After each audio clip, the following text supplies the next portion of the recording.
Il y a un point très important qui provoque souvent des conflits dans le couple, ça va être la frustration. On a la sensation que en couple, on ne devrait pas être frustré. L'autre ne devrait pas nous faire ressentir une certaine frustration, un manque ou une déception, voilà, tout ce qui peut relever un peu de ce qu'on appelle la frustration. Cette espèce de petit vide, cette espèce de petit truc qui n'est pas comblé, qui va du coup nous embêter et qu'on va reprocher très souvent à l'autre. En fait, c'est important de se dire que c'est un peu comme les enfants. La majorité est quand même plutôt d'accord pour dire que on va pas forcément dire toujours à l'enfant si tu as envie d'un gâteau, tu prends un gâteau. Non, tu vas prendre un gâteau pour le goûter, on en prendra pour le goûter, mais après, il faut que tu t'arrêtes, sinon tu n'auras pas faim pour le dîner. Et c'est grâce à ce manque, grâce à cette petite frustration, que l'enfant voudra grandir, voudra continuer à avancer.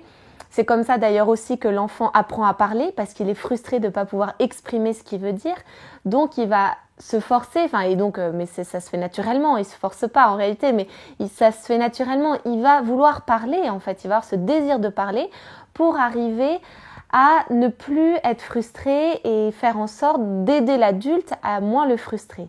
Et je crois qu'en tant que couple, il faut en fait se servir de ces frustrations, de ces moments-là, un peu de peut-être de désillusion, un peu de manque, un peu d'un petit vide, pour nous aider justement nous aussi à avancer et à développer notre langage pour nous permettre d'avoir accès à notre conjoint et que notre conjoint ait accès à nous et puisse en fait nous comprendre, comme l'enfant qui va mettre des mots sur ses manques, qui va commencer à parler. Nous en tant qu'adultes, en tant que parents, on va pouvoir arriver à beaucoup mieux le comprendre et l'aider pour qu'il soit de moins en moins frustré.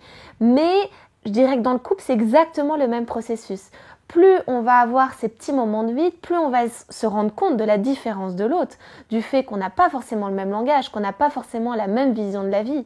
Et ça va nous permettre de développer tout ça pour vraiment permettre à l'autre d'avoir accès à notre intérieur, à nous, à ce que l'on est personnellement, à notre personnalité tout entière, et donc arriver à nous combler dans sa juste mesure, c'est-à-dire à se rapprocher de nous et à nous apporter ce qu'on attend un peu mieux. Donc c'est vrai que ces frustrations-là, je crois qu'il ne faut pas les mettre de côté.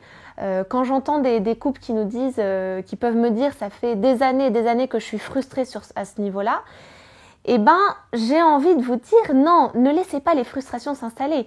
La frustration est bonne parce qu'elle nous aide à grandir, à avancer, mais une frustration qui reste, qui s'installe et qui n'est pas élaborée ou qui n'est pas qu'on n'essaye pas d'améliorer, ça peut devenir une frustration très importante et qui en fait va nous manger un peu intérieurement.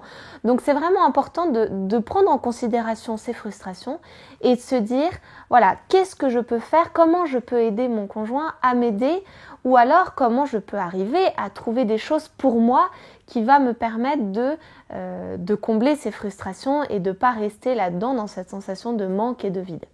Et donc je termine en vous disant que c'est important de se dire que c'est pas notre conjoint qui peut arriver à guérir, je dirais, toutes nos frustrations. Ça ne dépend pas que du conjoint. Vous avez aussi le travail, les amis, les enfants, tout ce que vous voulez, vos activités personnelles, vos talents, et je crois que c'est important de ne pas faire tout reposer sur le conjoint, parce que sinon le conjoint a une trop forte pression et ce sera difficile pour qu'il puisse vraiment arriver à avoir accès à ce que vous êtes réellement.